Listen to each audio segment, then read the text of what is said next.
నేను ఒకసారి ఒక యోగా ట్రైనింగ్ ప్రోగ్రామ్ ఉంటే, ఆ ట్రైనింగ్ ప్రోగ్రామ్‌లో పార్టిసిపేట్ చేయడానికి వెళ్ళాను. Part of their program writing assignments కూడా ఇచ్చారు. సరే మొత్తము బ్యాచ్‌లో మొత్తం కాస్త కూస్త రైటింగ్ కాస్త ప్రాక్టీస్ ఉండి అలవాటు ఉంది గనక, ఆ రైటింగ్ ఎక్సర్‌సైజెస్‌లో నేను చాలా బాగా ఇంట్రెస్టింగ్‌గా పార్టిసిపేట్ చేసేవాడిని. ఒకరోజు నాకొక అసైన్‌మెంట్ ఇచ్చారు. ఏమిటంటే అంటే మొత్తం అందరికి ఇచ్చారు. ఆ అసైన్‌మెంట్ ఏమిటంటే మీరు ప్రకృతితో మాట్లాడండి. ప్రకృతిలో ఏదున్నా సరే. ప్రకృతిలో ఒక రాయి ఉండొచ్చు, ఒక గడ్డి పరక ఉండొచ్చు, మొక్క ఉండొచ్చు, చెట్టు ఉండొచ్చు, పుట్ట ఉండొచ్చు, జంతువులుండొచ్చు, చీమలుండొచ్చు. ప్రకృతిలో కనపడే ఏదైనా తీసుకొని ఒక దాని మీద ఏదైనా మీకు తోచింది రాయండి అన్నాడు. సరే నేను ఉత్సాహంగా ఒక గడ్డి పరక మీద నేను తీసుకొని గడ్డి పరకని ప్రధానమైనటువంటి వస్తువుగా తీసుకొని దాని మీద ఒక పీస్ రాశాను. గడ్డి పరక్కే గనక ప్రాణం వస్తే గడ్డి పరక్కే మాట్లాడగలిగితే అంతకుముందు నేనింతకుముందు చెప్పాను. అబ్జర్వేషన్ ఎంత ప్లే చేస్తుంది అనేది. అంతకుముందు నేను ఎలా మొదలుపెట్టాలి అనగానే నాకు క్లూ దొరికింది. మేము ఆ యోగా క్లాసెస్‌కి బయట ఔట్‌స్కర్ట్స్‌లో పెట్టారు గనుక ఒక బస్సులో వెళ్ళాము. బస్సులో వెళ్ళినప్పుడు పైన సామానుంటే ఒక వ్యక్తి పైకి ఎక్కి ఆ పెట్టెలన్నిటిని పైనుంచి కింద పడేశాడు. కింద పడేసేటప్పుడు కింద గ్రాస్ ఉంది. గడ్డుంది. ఆ గడ్డి పరకలు ఆ పెట్టెలు పట్టడంతో కొంత విరిగిపోతున్నాయి. అది నేను చూసాను. దాని నుంచి క్లూ తీసుకొని, అబ్బా! నా నడుములు ఇరగ్గొట్టేస్తున్నారురా బాబు! నిన్నటిదాకా బానే ఉన్నానురా! మీరంతా ఎక్కడి నుంచి వచ్చారురా? చచ్చిపోతున్నానురా నాయనా! మమ్మల్ని కాస్త పట్టించుకోండర్రా! మాకు ప్రాణం ఉంది నాయనా! కొద్దిగా నెమ్మదిరా బాబు! ఏదో అడుగులేస్తున్నారంటే ఏదోకటి మళ్ళీ తలకాయ ఎత్తుకుంటాము, మళ్ళీ నిలబడతాము. ఈ పెట్టెలేంట్రా బాబు ఇంత బరువా? అని మొదలుపెట్టి, మొత్తం తన స్వగతము ఆ గడ్డి పోచ పడేటువంటి ఆవేదన, ఇబ్బందులు దాని లైఫ్ అంతా తీసుకొని, నేను దాన్ని రాశాను. సరే, చదివి వినిపించినప్పుడు మిగతా వాళ్ళు బాగుందంటాం ఇవన్నీ కామనే అనుకోండి. సపోజ్ మీరిప్పుడు ఒక డాక్టర్ అనుకోండి. ఒక సిరంజ్ ఉంది. మీరు, మీరు రోజు ఉపయోగించేటువంటి ఆ సిరంజితో మీరు మాట్లాడండి. ఆ సిరంజికి ఒక చరిత్ర ఉంది. ఆ సిరంజికి కూడా చాలా జ్ఞాపకాలున్నాయనుకోండి. ఆ సిరంజికే ప్రాణం ఉందనుకోండి. ఆ సిరంజి చాలా చాలా ఆహ్, మందుల్ని చాలా ఇంజెక్ట్ చేసింది. ఎంతో కాలంగా సర్వీస్ చేస్తోంది. ఒక్కొక్కసారి నీడిల్స్ మారుస్తూ ఉంటారు. ఆ సిరంజితో కనుక మీరు దాన్ని వెనక్కి వెళ్లి ఆలోచిస్తే, ఆ సిరంజి గురించి మీరు వాడుతున్న సిరంజి, మీరు కూర్చున్న సర్వీస్‌లో చేరినప్పటి నుంచి మీరు వాడుతున్నటువంటి ఒక కుర్చీ కావచ్చు. ఇలా నిత్యము మీ మీ మీకు తారసపడేటువంటి మీ మీ వాడకంలో ఉన్నటువంటి వీటన్నిటి మీద టేబుల్ కావచ్చు, రాసే రైటింగ్ టేబుల్ కావచ్చు, కుర్చీ కావచ్చు, చేతి రిస్ట్ వాచ్ కావచ్చు. రిస్ట్ వాచీలు వాడటంలో ఈ మధ్య మొబైల్స్ వచ్చేసిన తర్వాత. ఒక రిస్ట్ వాచ్ మీరు ఎప్పుడో చాలా ముచ్చటగా, మురిపంగా పెళ్ళయిన తర్వాత మీ ఆవిడో, మీ ఆయనో ముచ్చటగా కొనిపిచ్చినటువంటి ఒక రిస్ట్ వాచ్ ఉంది. దాన్ని పక్కన పడేసేసారు. బ్యాటరీ అయిపోయినా పట్టించుకోవట్ల. అవసరం లేదు గనక. దాన్ని ప్రత్యేకించి ఇప్పుడు చేతికేం పెట్టుకుంటామని. చాలా దిగులుగా ఉంది. డస్ట్ పట్టిపోతుంది. ఆ రిస్ట్ వాచి కి కొన్ని అనుభూతులున్నాయనుకుంటే, అది వ్యక్తం చేస్తుంది. అంటే రిస్ట్ వాచ్ మీరు కాగలగాలి. ఇందాక చెప్పిన కుర్చీ మీరు కాగలగాలి. సిరంజి మీరు కాగలగాలి. ఇదిక్కడ ఒక, ఒక క్లాస్ రూమ్‌లో నాకు ఇంకా ముందుకు వెళ్ళి, ఒక క్లాస్ రూమ్‌లో 2 పాత్రలుంటాయి. డస్టరును, చాక్ పీసు. ఆ రెండిటికి మధ్య దోస్తానా ఉంటుంది. ఇద్దరు 2 ఒకళ్ళు రాస్తూ ఉంటారు. ఒకళ్ళు చెరిపేస్తూ ఉంటారు. వాళ్ళ మధ్య ఒక రకమైన సయోధ్య ఉంటుంది. ఒక బాండేజ్ ఉంటుంది. డస్టర్ లేకుండా చాక్ పీస్ ఉండదు. చాక్ పీస్ లేకుండా డస్టర్ ఉండదు. ఈ వాళ్ళ మధ్య వైరాలుంటాయి. చాక్ పీస్ ఏదో చక్కగా రాస్తే, కాసేపటికి మళ్ళీ అదే బోర్డ్ నిండిపోతే డస్టర్ వచ్చి చెరిపేస్తూ ఉంటుంది. ఈ రకమైనటువంటి కొంత శత్రుమిత్ర భావనలు గూడా వాటి మధ్య ఉండొచ్చు. ఏదో వారం రోజులు సెలవులిచ్చారు. వేసవి సెలవులిచ్చారు స్కూల్‌కి. చుట్టూ క్లాస్ రూమ్ అంతా క్లోజ్ అయిపోయింది. అక్కడ మూల పడున్నాయి డస్టరు, చాక్ పీసు. అవి దిగులుగా ఉన్నాయి. ఎందుకంటే రోజు ఉదయాన్నే టైంకి బిలబిలమంటూ పిల్లలొచ్చేవాళ్ళు, మాస్టారొచ్చేవాళ్ళు. మాస్టారు ముందుగా చాక్ పీస్ తీసుకునేవాడు. కొద్దిగా ఇలా విరిచి ఇలా అంటే కొన్ని చాక్ పీస్ తీసుకోగానే అంటే మేనరిజమ్స్ కూడా చెప్తున్నాను నేను. అలా విరిసి నేలకేసి కొట్టి రాయటం మొదలుపెడతారు టీచర్సు. ఎందుకంటే బాగా రాస్తుంది అనేటువంటి ఆ ఎండ్ పైన ఉన్నటువంటి దీన్ని కాస్త షార్పెన్ చేసుకోవడం కోసం. ఆ తర్వాత రాసిన తర్వాత అవేమీ లేవు పాపం వాటిల్లో ఒక వారం రోజులు బట్టి సెలవులున్నాయి. వాడికి పనేమి లేదు. డల్‌గా ఉన్నారు. పక్కనే కూర్చుండిపోయారు. చీకటిగా ఉంది. తలుపులేసేశారు. గాలాడటం లేదు. ఆ రెండిటి మధ్య జరిగేటువంటి ఒక సంభాషణ గావచ్చు, మరొకటి గావచ్చు. దాని నుంచి మీరేమి రాయగలుగుతారు అనేది ఇక్కడ చాలా ప్రధానం. అంటే there are lot of themes మన చుట్టూ చాలా ఉన్నాయి. నేనిలా చెప్తూ వెళ్తే ఒక చొక్కా గుండీ మీద రాయొచ్చు మీరు. అనేకమైనటువంటివి ఉన్నాయి. దానికేమి ఇది లేదు. దాని నుంచి ఒక కొత్తదనంతో కూడి ఎలా చెప్తాము అనేది మనం ఆలోచన చేసుకోవాలి. ఇలా ఒక థీమొచ్చిన తర్వాత దాన్ని ఎలా రాస్తాము అనేది నెక్స్ట్ ఫేజ్‌లో ఎలా రాస్తాము అనేది ఎనీ రైటింగ్ బేసిక్‌గా మీరు గుర్తించాల్సిందేంటంటే, ఒక నది ఎక్కడో అక్కడ మొదలవుతుంది. నది గమనం ఉంటుంది. కొన్ని వందల మైళ్ళు ప్రయాణం చేస్తూ ఉంటుంది. ఆ ప్రయాణ మార్గంలో పంట పొలాలనికి నీళ్ళిస్తుంది. చాలా చక్కటి పంటలకి పండటానికి అది భూమిని సారవంతం చేస్తుంది. చివరికి ఎక్కడో సముద్రంలో కలుస్తుంది. ఈ నది పుట్టుక నుంచి సాగరంలో కలిసే వరకు ఉండేటువంటి ఒక ప్రయాణము. అంటే మొదలొకటుంది నదికి. మధ్యలో ఉంది ఫ సారవంతం చేయటము పంట పొలాలని అనేటువంటి ఒక ఇదుంది. చివరికి సముద్రంలో కలవటం అనేది మధ్యలో ఆవిరవ్వటం కొంత ఉంటుంది. వేస్టేజ్ కొంత ఉంటుంది. ఇవన్నిటిని అంటే ఒక మొదలు, ఒక మధ్య, మిడిలు, ఒక తుది ఎట్లయితే నదీ గమనానికి ఉన్నాయో, మీరేది రాసినా కూడా ఈ 3 ఉంటూనే ఉంటాయి. ఈ మూడిటిని దృష్టిలో పెట్టుకొని, ఆ థీమ్‌కి సంబంధించి మీరు ఎలా మొదలుపెడతారు? ఎలా తీసుకువెళ్తారు? అనేది ఎలా కంక్లూడ్ చేస్తారు అనేది. నేను ఇంతకుముందు ఒక చోట చెప్పినా కూడా మళ్ళీ ఆ విషయాన్ని మీకు ఇంకోసారి నేను చెప్తాను. నేనోసారి ఒక పత్రికలో పనిచేసేవాడిని. ఆ పత్రికలో డ్యూటీ అయిపోయి ఇంటికి వెళ్తూ ఉన్నప్పుడు నాకు ఒక తోపుడు బండి మీద 3 చక్రాల పిల్లలు వాడటానికి పిల్లల నడక నేర్పడానికి 3 చక్రాల బళ్ళుంటాయి. కొయ్యతో చేస్తారు వాటికి. వీల్స్ గూడా ఉంటాయి. పిల్లవాడు దాన్ని పట్టుకొని నడక నేర్చుకుంటూ ఉంటాడు.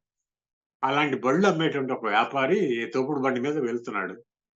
నా కళ్ళ ముందు ఆ బండి కనపడ్డది. నేను స్కూటర్ మీద వెళ్తున్నాను. నేనేమి ఆగలేదు. చూడగానే నాకు బ్రహ్మాండమైన స్టోరీ ఉంది. ఎంత హ్యూమన్ ఇంట్రెస్టింగ్ స్టోరీ ఉంది అని జెప్పి అనుకున్నాను. ఆలోచిస్తూనే వెళ్ళాను ముందు. ఆలోచిస్తూ వెళ్ళగానే ఆ సందు మలుపు తిరిగేటప్పటికి నాకు ఆ స్టోరీకి సంబంధించిన ఒక ఓపెనింగు వచ్చేసింది మైండ్‌లోకి. మరొక సందు తిరగగానే నాకు దానికి సంబంధించిన ఒక క్లోజింగ్ గూడా వచ్చేసింది.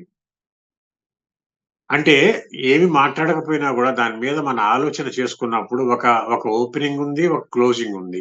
ఓపెనింగ్ ఎలా ఉండాలి అనేది ఆహ్, మీ క్రియేటివ్ దీని మీద ఆధారపడి ఉంటుంది. ధడేల్న స్టార్ట్ చేయొచ్చు. ఎట్లైనా స్టార్ట్ చేయొచ్చు. ఓపెనింగు క్యూరియస్‌గా పాఠకుడిని లోపలికి తీసుకువెళ్ళేటట్టుగా ఉండాలి. ఇలాగే స్టార్ట్ చేయాలని హార్డ్ అండ్ ఫాస్ట్ రూల్స్ ఏమి లేవు.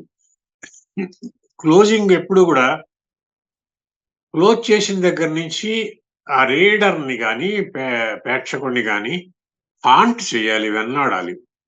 ఈ 2 ప్రధాన సూత్రాలను పెట్టుకొని ఒక ఫ్రేమ్‌లో కనుక బిగించినట్టు మీరు ఒక ఫోటో ఫ్రేమ్ చూస్తున్నారు. ఒక టీవీ ప్రోగ్రామ్ చూస్తున్నారు. ఒక తెర మీద సినిమా చూస్తున్నారు. అలా ఎలా చూస్తున్నారంటే మొత్తం టోటల్ ఫ్రేమ్‌లో నుంచి మీరు దాన్ని చూస్తున్నారు. వీక్షిస్తున్నారు దాన్ని. ఈ ఫ్రేమ్ లోపలే అన్నీ ఆడతాయి. హీరో గారు ఎన్ని జంపులు చేసినా, మరొకటి చేసినా గూడా ఈ ఫ్రేమ్‌లోనే ఉంటుంది. ఈ ఫ్రేమ్ అనేదే మనము ఆ ఫ్రేమ్‌లో బిగించి చెప్పగలగాలి. ఒక ఓపెనింగు, ఒక క్లోజింగ్‌ని అలా ఫ్రేమ్‌లో అందంగా అమర్చినప్పుడు అది చక్కటి పీస్ అవుతుంది.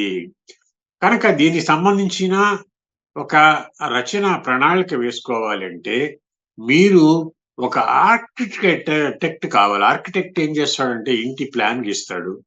ఇంటి ప్లాన్ గీసేటప్పుడు మొత్తం స్థలం ఎంతుంది? ఏం కావాలి? ఆ ఇల్లు కట్టాయన రిక్వైర్మెంట్ ఏంటి? ఆ టేస్ట్ ఏమిటి? సాయిల్ కండిషన్ ఏంటి? ఎంత లోపలికి పునాది వెళ్ళాలి? ఎన్ని అంతస్తులు కడుతున్నాము? ఒక పెంకుటిల్లు కడుతున్నామా? 4 ఫ్లోర్‌లేస్తున్నామా? 3 ఫ్లోర్‌లేస్తున్నామా? ఒకవేళ ఇక్కడ కనుక నేను ఇల్లు ప్లాన్ వేస్తున్నానంటే గవర్నమెంట్ పర్మిషన్స్ రావాలంటే ఏ కండిషన్స్‌ని మనము పట్టించుకోవాలి? ఇవన్నీ కూడా వెంటిలేషన్ ఎట్లా ఉండాలి? ఎక్కడ కిటికీలుండాలి? ఎక్కడ స్విచ్‌లుండాలి? మెయిన్ బెడ్‌రూమ్ ఎంత విస్తీర్ణంలో ఉండాలి? వైశాల్యంలో ఉండాలి? ఇవన్నీ గెస్ట్‌లొచ్చినప్పుడు ఏమిటి? వంటిల్లేమిటి? వంటిల్లు ఒకప్పుడు లోపలెక్కడో ఉండేది. ఇప్పుడు దాదాపు మెయిన్ డోర్ పక్కనే పెట్టేస్తున్నారు. అది బాంబే తరహా ఇది. ఎక్కడి నుంచో వంటింట్లో నుంచి రాకుండా మెయిన్ డోర్‌కి దగ్గరగా ఉండటం వల్ల ఇంట్లో ఉండేవాళ్ళు అటెండ్ అవ్వటానికి వీలవుతుందని స్కీమ్స్ అన్నీ మారిపోయినాయి. ఇవన్నీ ఎందుకు చెప్తున్నానంటే, ఒక ఆర్కిటెక్ట్ కనుక ఒక భవన నిర్మాణంలో తీసుకునేటువంటి ఈ తరహా జాగ్రత్తలు, మెళకువలు అంటే ఇందాక నేను చెప్పిన మున్సిపల్ పర్మిషన్స్, గైడ్ లైన్స్ అంటే మనకిందాక చెప్పినట్టు రాసే క్రమంలో కొన్ని సర్టెన్ ఎథికల్ ఇష్యూస్ ఉండొచ్చు, సోషల్ ఇష్యూస్ ఉండొచ్చు, సెంటిమెంట్స్ ఉండొచ్చు. అవన్నీ గూడా పత్రిక పాలిసీస్ ఉండొచ్చు. పత్రిక పాలిసీ గూడా ఒక రకమైన గైడ్ లైనే మనకి. ఆర్కిటెక్ట్‌కి ఎట్లా అయితే, ఒక ప్లానర్‌కి ఎలా అయితే సర్టెన్ రూల్స్ ఉన్నాయో, మనకి కూడా పత్రిక పాలిసీస్ దగ్గర నుంచి ఏ అన్ని విషయాల్ని దృష్టిలో పెట్టుకోవటము, ఆ థీమ్‌ని పండించడానికి ఏం చేయాలి అనేది తప్పనిసరిగా మనము అవన్నీ గూడా దృష్టిలో పెట్టుకోవటము అనేది చాలా అవసరము. అలాగే మనము ఒక థీమ్ ఏదో అనుకున్నారు. ఆ థీమ్ అనుకున్నప్పుడు దాంట్లో ఎన్ని పాత్రలుండాలి? ఆ పాత్రల స్వభావం ఏమిటి? ఆ పాత్రలతోనే మీరు కథ నడిపిస్తుంటారు కనుక, ఆ పాత్రలకి దాంట్లో గూడా రకరకాల ఏజ్ గ్రూప్స్ ఉండొచ్చు. వాళ్ళలో మనస్తత్వాలుండొచ్చు. వీటన్నిటిని అంటే పాత్రలను మీరే సృష్టిస్తున్నారు గనక, ఆ పాత్రలకి జవజీవాలు మీరే ఇస్తున్నారు కనుక, ఆ పాత్ర స్వభావాన్ని మన మన థీమ్‌కి తగ్గట్టుగా పాత్రని ఎంచుకోవటము, ఆ పాత్రకి ఏజ్‌ని ఫిక్స్ చేయటము, దాని మనస్తత్వాన్ని క్రియేట్ చేయటము, ఆల్రెడీ పనిచేసిన ఒక వృత్తిని క్రియేట్ చేయటము, లేదా రిటైర్మెంట్ అయితే ఏజ్ అయితే ఎక్కడి నుంచి రిటైర్ అయ్యాడని చెప్పడం. ఇవన్నీ కూడా మీరు ఆలోచించి ఏ పాత్రతో ప్రవేశపెట్టి మొదలుపెట్టాలి? ఈ పాత్రతో మొదలుపెట్టాలా? అనేది ఆలోచించుకోవటము. ఆ పాత్రల మధ్య నుంచి కథని ఎట్లా కంక్లూడ్ చేసుకుంటాము, తీసుకువెళ్తాము అనేది. ఇంకొకటేంటంటే రైటర్‌గా మీరు గమనించాల్సింది జీవితమంతా గూడా అన్నీ ఇన్సిడెంట్సేనండి. సంఘటనలే. రామాయణం గురించి ఏదో చెప్తుంటారు. 3 ముక్కల్లో చెప్పు రామాయణం అంటే కట్టే, కొట్టే, తెచ్చే అని. వారధి కట్టే, రావణ్ణి కొట్టే, సీతను తెచ్చే అని. ఈ మొత్తం ఏది తీసుకున్నా మీరొక నవల చదివినా, ఒక సినిమా చూస్తున్నా, ఆ ఇన్సిడెంట్స్‌ని ఈ నిత్య జీవితంలో గూడా మనము లేచి దగ్గర నుంచి రాత్రి విశ్రమించే వరకు జరిగేటువంటి అన్ని సంఘటనల్లానే ఉంటాయి. ఈ సంఘటనల క్రమాన్ని మనము ఒక నేరేషన్‌లో ఎంత బాగా చెప్పగలుగుతాము, ఎంత గ్రిప్పింగ్‌గా చెప్తాము, ఎంత ఇంట్రెస్టింగ్‌గా చెప్తాము, ఎంత బాగా ఆ సంఘటనని పండిస్తున్నాము అనే దాన్ని బట్టి మన సాఫల్య, వైఫల్యాలనేవి దాంతో ముడిపడి ఉన్నాయి గనక, ఆ ఇన్సిడెంట్స్‌ని ఎలా పేర్చుకోవచ్చు అనేది మీరు ప్రధానంగా ఆలోచన చేయండి.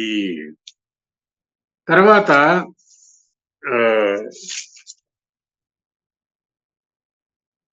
ఆహ్, బిగినింగ్ నేనిందాక మధ్యలో యాక్చువల్ కథ నేను మధ్యలో మిస్ అయ్యాను. ఆ కథ చెప్తాను. ఏంటంటే, ఆ 3 చక్రాల బండికి సంబంధించి నేను తీసుకున్న ప్రారంభం ఎలా ఉందంటే, అతను గత 20 ఏళ్లుగా 40,000 మంది చిన్నారులకు బుడి బుడి అడుగులు నేర్పాడు. అని మొదలుపెడతాను. అది చూడగానే 40 ఏళ్లుగా 30,000 మంది పిల్లలకి బుడిబడుగులు నేర్పడం ఏమిటి? వీడు నేర్పడం ఏమిటి? అనే ఒక చిన్నపాటి క్యూరియాసిటీ వస్తుంది. అంటే ఒక 30 ఏళ్లుగా, 40 ఏళ్లుగా అతను వ్యాపారంలో ఉన్నాడు. ఏడాదికి ఇన్ని బళ్ళ చొప్పున అమ్మినప్పుడు ఇంతమందికి అమ్ముంటాడు.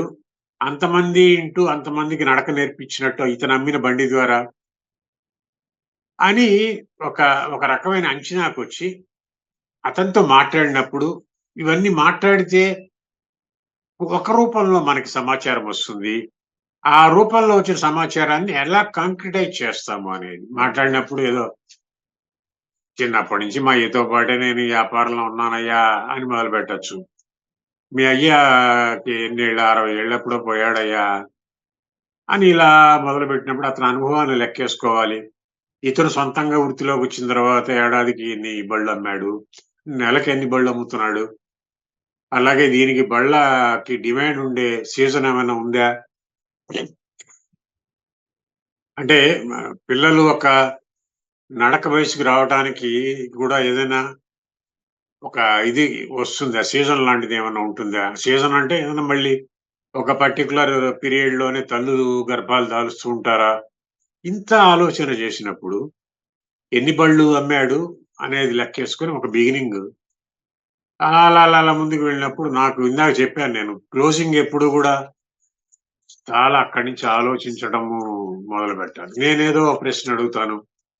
అయితే మీ పిల్లలకి వేరే బళ్ళు కొనాల్సిన పనుండదు. నువ్వు అమ్మే బళ్ళల్లోనే ఒకటి వాళ్ళకిచ్చేసి నేర్పించుంటావు. లేదు బాబు, లేదు నాయనా. నాకంత అదృష్టమా నాయనా!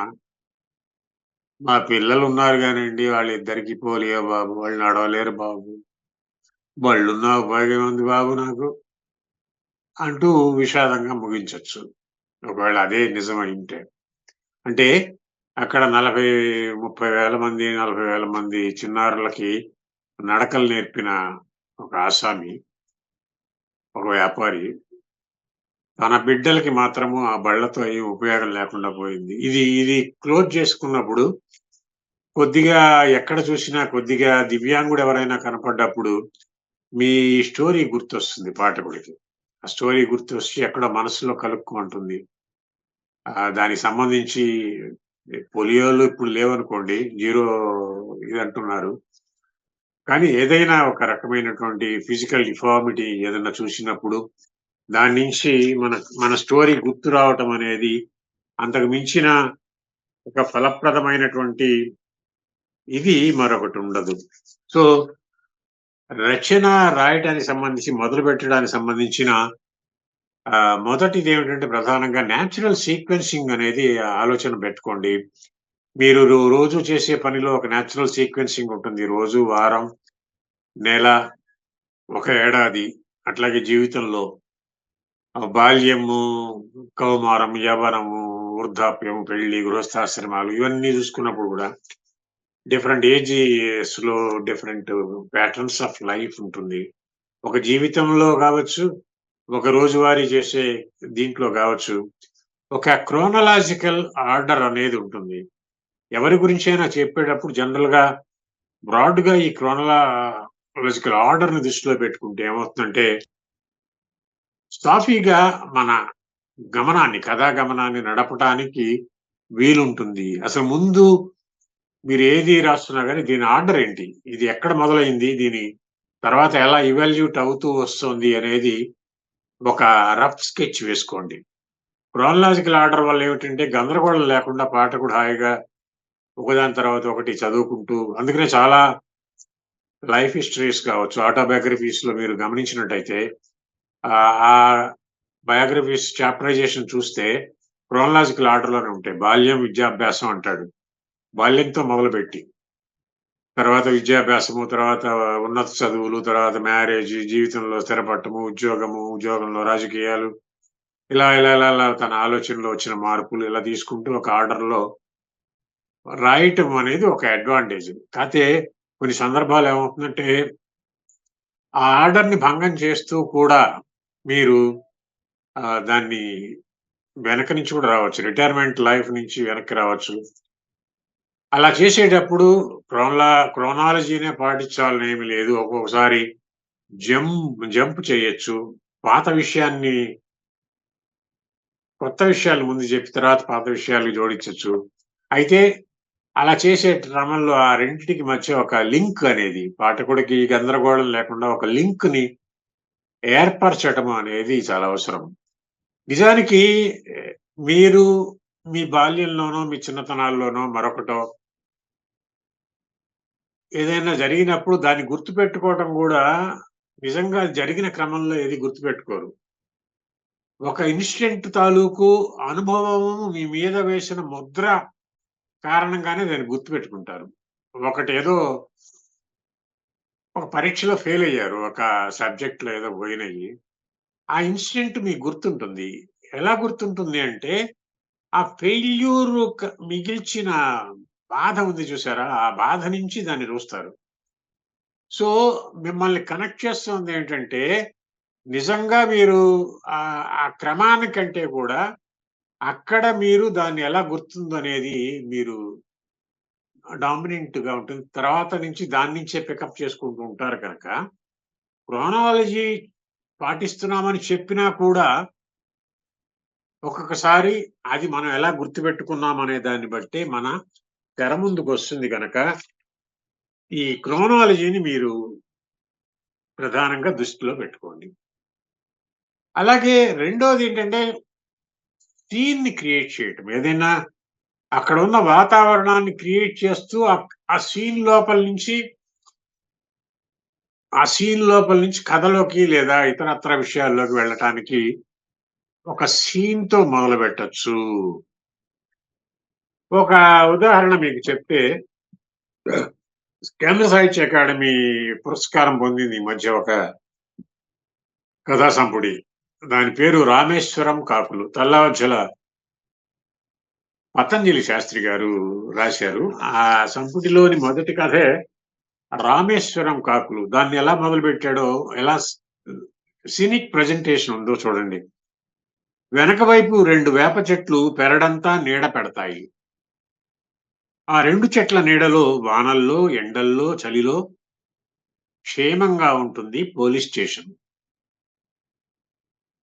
పెరడు చెప్పాడు. తర్వాత పోలీస్ స్టేషను వెనకాల ఉన్న నెమ్మదిగా ఇంట్రొడ్యూస్ చేసాడు. పోలీస్ స్టేషనులో జరగబోయే ఒక కథని నేను చెప్పబోతున్నాను అని నెమ్మదిగా రెండో సెంటెన్స్‌లోనే పోలీస్ స్టేషన్ దాకా వెళ్ళిపోయాడు. పెరటి గోడ పక్క భాగంలో లోపలికి రావడానికి చిన్న గేటుంది. సామాన్యంగా తెరవరు. వేప నీడలో ఒకవైపు 2 స్నానాల గదులు, ఒక పాయఖానా, వీటికి దూరంగా 4 నీలం ప్లాస్టిక్ కుర్చీలు పడుంటాయి. స్టేషన్‌కి వెనక వరండా ఉంది. వరండాలో అనేక మంది నేరస్తులు, అమాయకులు, అనుమానితులు కూర్చుని నున్నబరిచిన 2 పొడవాటి బెంచీలుంటాయి. ఇలా అని అప్పుడు తర్వాత నెమ్మదిగా 2 కాళ్ళు ఎదుట కుర్చీలో పడేసి, టీ తాగిన కప్పు పక్క కుర్చీలో పెట్టి, తీరిగ్గా సిగరెట్ వెలిగించి పొగ వదులుతూ కానిస్టేబుల్ వైపు చూసాడు రెడ్డి. అక్కడ క్యారెక్టర్ ఇంట్రొడ్యూస్ చేశాడు. ఒక పోలీస్ స్టేషను పెరడులో ఉన్న ఒక సీన్‌ని చెప్తూ, ఐదో లైను, ఆరో లైన్‌లో క్యారెక్టర్‌ని ఇంట్రొడ్యూస్ చేయటం అనేటువంటి దీన్నే సన్నివేశ కల్పన అంటాము. సన్నివేశాన్ని క్రియేట్ చేయడం ద్వారా గూడా మీరు మొదలు పెట్టొచ్చు.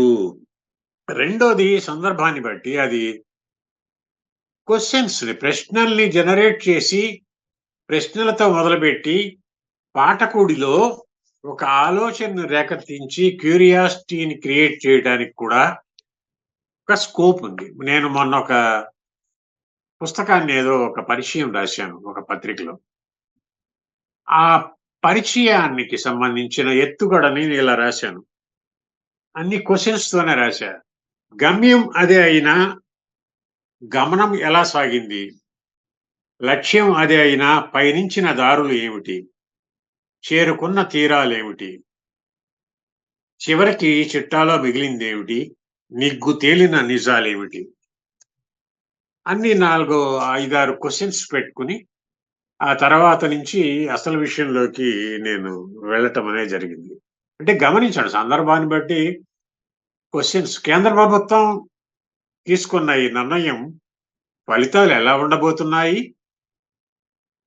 అంటే ఏదో ఒక కేంద్ర ప్రభుత్వ నిర్ణయం మీద మీరొక ఎడిట్ పేజీ వ్యాసం రాయాలనుకోండి. అప్పుడు ఇట్లాంటి ఎలా ఉండబోతున్నాయి అనగానే, అవును ఎలా ఉండబోతున్నాయి అని చదివేవాడికి ఒక రకమైన ఆసక్తి క్రియేట్ అవుతుంది. ఎట్లా ఉంటాయో చూద్దాం అని జెప్పి వాళ్ళు లోపలికి వెళ్ళటానికి స్కోపు ఉంటుంది. కనుక అలా కొన్ని సార్లేమిటంటే క్వెషన్స్ రూపంలో మనము స్టార్ట్ చేసుకోవచ్చు.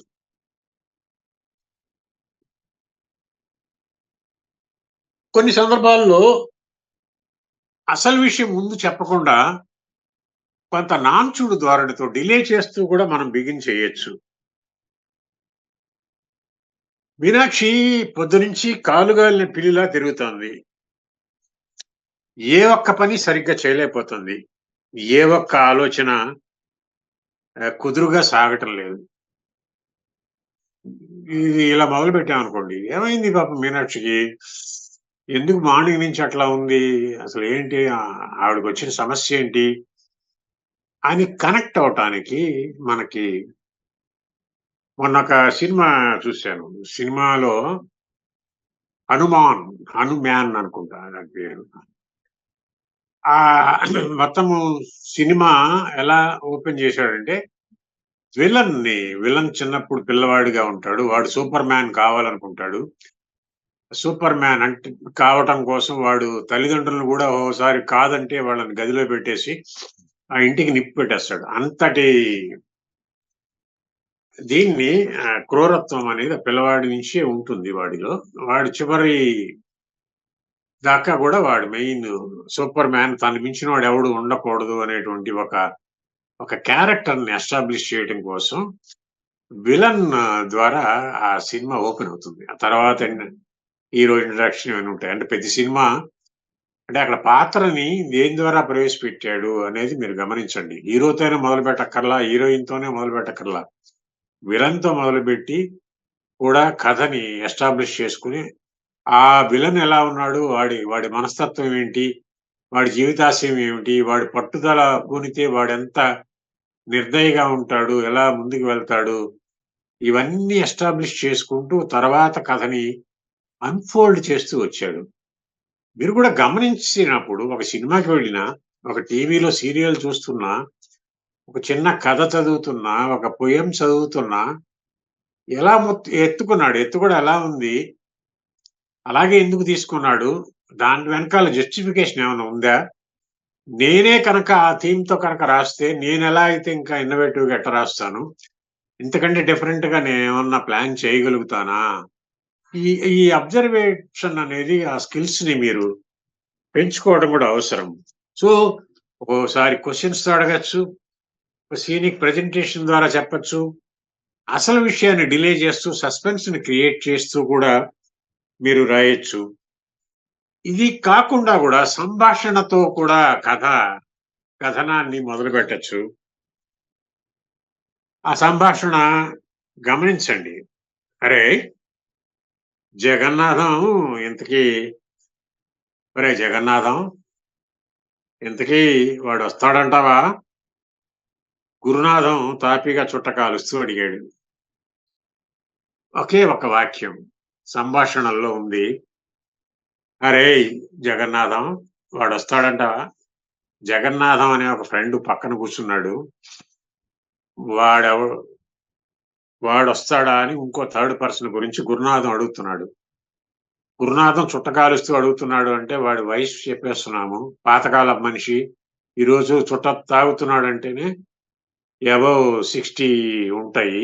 పాతకాలపు మోతుబరి రైతు కావచ్చు.